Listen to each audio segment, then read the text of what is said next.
3월 10일 금요일 가정예배를 사도신경 하심으로 함께 예배드리도록 하겠습니다. 나는 전능하신 아버지 하나님 천지의 창조주를 믿습니다. 나는 그의 유일하신 아들 우리 주 예수 그리스도를 믿습니다. 그는 성령으로 잉태되어 동정녀 마리아에게서 나시고 본디오 빌라도에게 고난을 받아 십자가에 못 박혀 죽으시고 장사된 지 사흘 만에 죽은 자 가운데서 다시 살아나셨으며 하늘에 오르시어 전능하신 아버지 하나님 우편에 앉아 계시다가 거기로부터 살아있는 자와 죽은 자를 심판하러 오십니다. 나는 성령을 믿으며 거룩한 공교회와 성도의 교제와 죄를 용서받는 것과 몸의 부활과 영생을 믿습니다. 아멘. 이 시간 찬양 이씨가 이샤에게 함께 찬양하도록 하겠습니다.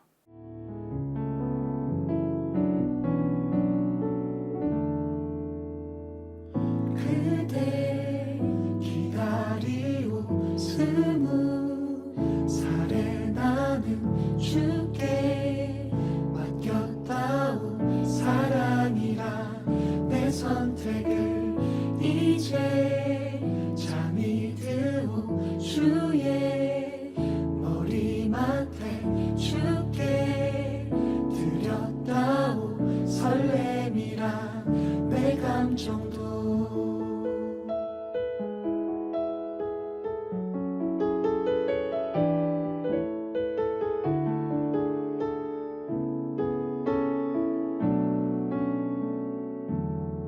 난 이제 잠들겠소 주님이 정한 때까지 당신을 만날 때까지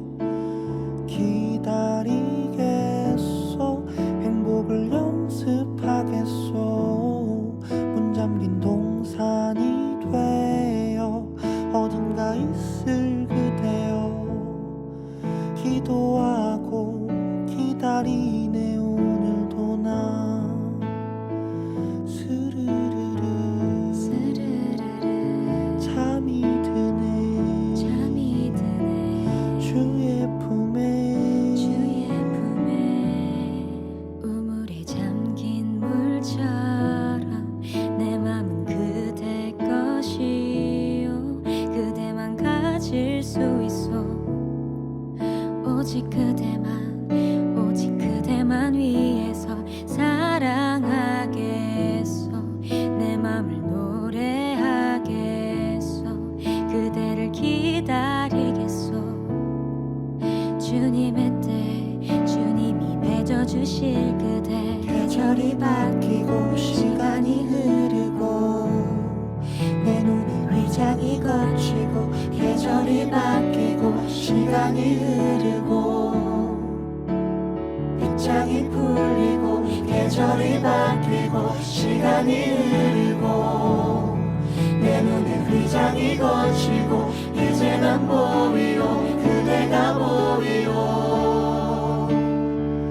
아름다워 그댈 기다렸소 매일 꿈꿔왔소 주의 손을 잡은 아리따운 그대 모습 이제 깨어나오 함께 걸어가오 주가 주신 동산 다스리며 걸어가오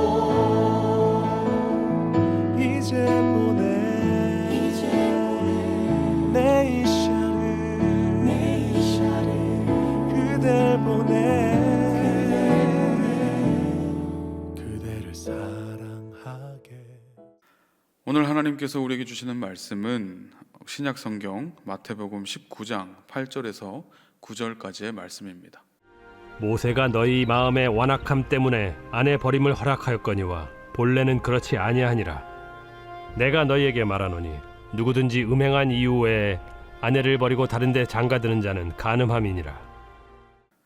구약과 신약의 시대에 여성의 인권은 혹독했습니다.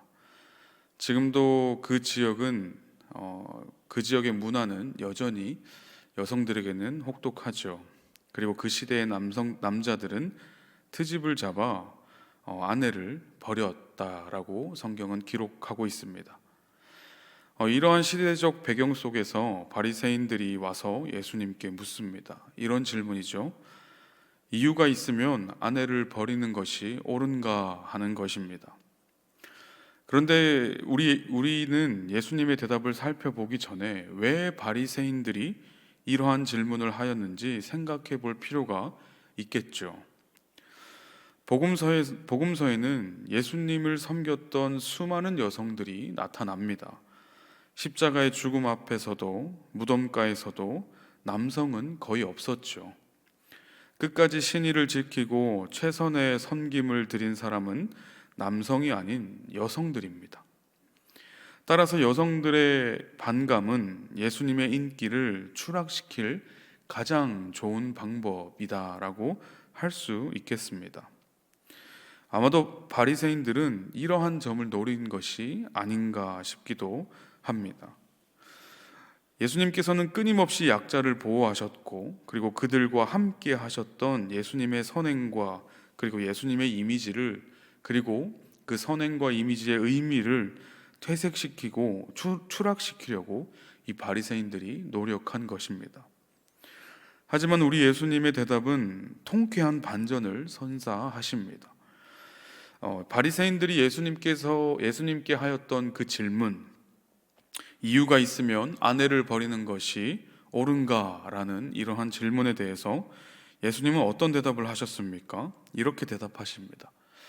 지금까지 너희가 이유가 있어서 아내를 버린 적이 있느냐라고 물어보시는 것이죠. 이 말이 무슨 말입니까? 지금까지 아내가 잘못해서 이혼한 것이 아니라 너희가 완악해서 이혼한 것이다 라고 일침을 가하시는 것이죠.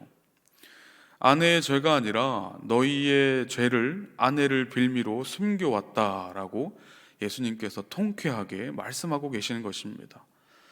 이 말씀으로 지금까지 이들이 하나님의 말씀을 어떻게 이용하였는지를 적나라하게 보여줍니다. 모세를 통해 주신 말씀은 이혼을 하기 위해 이용해야 할 말씀이 아니었죠. 그러나 이들은 그 조건을 이용해서 자신의 욕망을 이루고 있었던 것을 우리는 오늘 본문을 통해 발견하게 되는 것입니다. 그래서 예수님은 말씀에 덧붙여 그렇게 이용한 모든 사람을 정죄하십니다. 음행 이외에 아내를 버리고 결혼한 사람을 가늠한 자라고 규정짓고 말씀하고 계신 것이죠. 예수님께서는 이번 사건을 통해 말씀을 이용하여 자신의 욕망을 채웠던 사람들이 누구인지를 보여주십니다. 자신의 욕망을 위하여 아내를 버리고 새로 결혼한 사람들이 당시에는 굉장히 많이 있었고 흔했던 일이었던 것이죠. 그리고 바로 예수님이 말씀을 하고 계신 그 자리에도 아마 그러한 일을 행했던 자들이 있었을 것입니다. 사랑하는 여러분, 사람은 속일 수 있어도 하나님은 속일 수 없습니다. 우리가 사람의 마음은 알 수 없어도 하나님은 우리의 마음을 알고 계신 것이죠. 그래서 우리는 오늘 이 말씀의 교훈을, 그리고 오늘 이 본문이 우리에게 하시는 그 말씀을 마음에 새겨야 합니다. 무엇인가? 우리는 우리의 악함을 우리의 약함으로 둔갑시키는 경우가 많이 있습니다. 그러나 우리 예수님은 우리의 약함과 악함을 정확하게 파악하고 계신 것이죠. 약해서 하게 되는 것은 실수가 될 수 있습니다. 그러나 악해서 하게 되는 것은 모두가 죄가 될 뿐입니다. 사랑하는 여러분, 혹시 우리는 지금 어떤 핑계를 대며 악함을 약함으로 속이고 계십니까? 우리는 악한 것, 그리고 그 악함을 이용하여, 그 약함을 이용하여 그 악함을 덮고 있는, 스스로가 스스로를 속이고 사람을 속이고 하나님마저 속이고 있지는 않으십니까? 그러나 우리 하나님, 인간의 마음을, 우리의 마음을 훤히 들여다보신다라는 것을 우리는 오늘 이 말씀을 통해서 기억해야 할 것입니다. 말씀을 이용하여 자신의 이익과 그리고 자신의 음행을 위하여 말씀을 이용했던 이 바리새인들의 모습이 혹시 우리의 모습은 아니십니까? 우리가 말씀을 이용하여, 교회를 이용하여, 그리고 하나님을 이용하여 나의 이속을 챙기고 나의 것을 챙기는 그러한 삶이 우리에게 나타나고 있지는 않으십니까? 오늘 하루 살아가시면서 나는 과연 하나님의 말씀을 이용하는 자인가, 아니면 하나님의 말씀을 순종하는 자인가, 그리고 나는 혹시 악한 것을 약함으로 덮고 있는 삶을 살고 있지는 않은지 오늘 하루 생각해 보시는 저와 여러분 되시기를 소망합니다.